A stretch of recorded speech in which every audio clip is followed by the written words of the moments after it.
In this video, I'll show you how to change lead status in HubSpot, from cold to warm or from lead to client. It's very easy. So first, you see this left-hand panel, right? So hover over this phone book looking icon and then click on contacts. So this is our CRM, okay, our client relationship management section. And here we can go ahead and first toggle on the ones we want to edit. So here you see the lead status shows as unqualified. These ones have not even been assigned any lead status.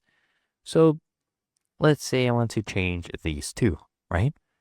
I come here and click on this box to check the ones that I want to edit. And then I click on edit right here. And we're going to be bulk editing these two records. So the property we want to update, once I click on this, we'll scroll down.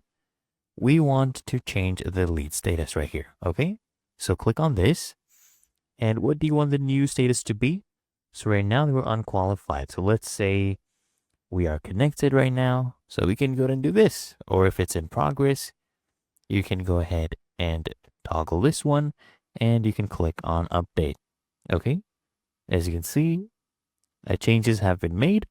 And let's say you want to go ahead and do these ones that were not even assigned anything. You can easily do that. Okay, edit it again in the same way, guys. Same way. Put the status. Let's say connected. Click on update. And boom, we're done. Really that easy and simple.